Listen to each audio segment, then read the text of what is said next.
akwa aba ha mame beki kitchen ebusua waninka mame beki kitchen ene papa ewo kwa obesua ede aka ne awonyum no ho ene emofai abetena fi sika so eho ayeden eno ntime kire enwane kakra obetumi aye ama wo ma wonso ho betumi ahara wo ebia na wo kwa adwuma so ba ne panyin kakra bi wo mu a obetumi ache na wonso betumi aye ede ama enketwa no omu mu na wonso ho ahara wo mu ene me no be simple sandwich na eno na ene me no be tie nko ne fa nyama emu na akwanso e simple kra odofo aye ma remfi se obe like no wa share no subscribe Onyankopon ka wo so obeyesa me da obi ha so ase a hwe ma me be kitchen a wo hwe me keke na wo hwe me na oye bi na wo share no like no subscribe Onyankopon ensure turmeric powder ena me hwe egu ntwenem nim na me di ginger powder na me beki mixed spices hot pepper some garlic powder cinnamon powder salt chile na afi waka afra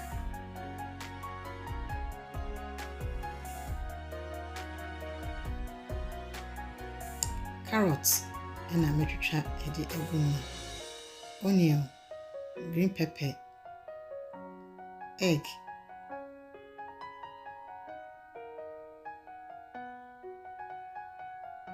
cornstarch oil na afi waka afra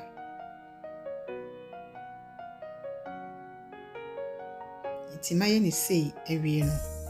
mefa plastic foil na me de akata so na me de akohye fridge mbe 10 minutes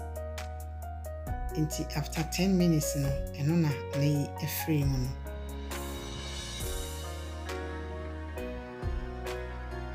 inti ufa bua na wo de anwa agresim na wate na wo de ayi ni shape no inti sede upe ne kese bia no depende upon wankasa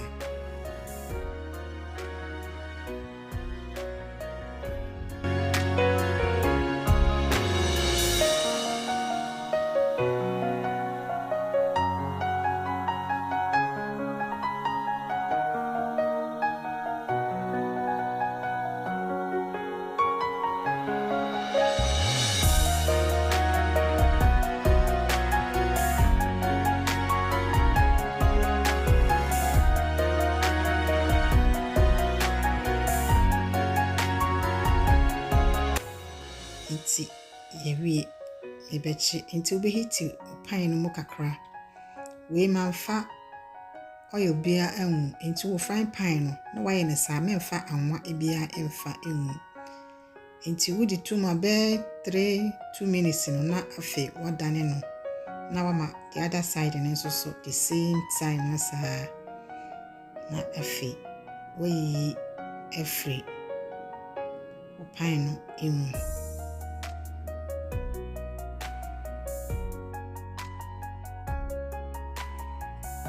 inti enema yebe yusu ede afele bread no eno ena egu table no so ewo ho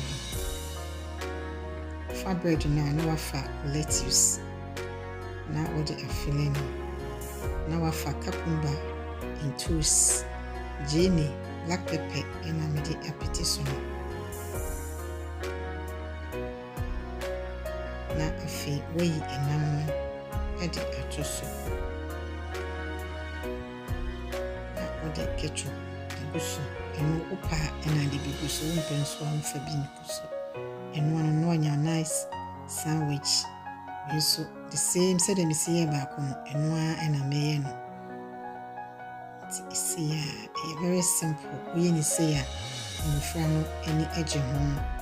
na aboa wo ho so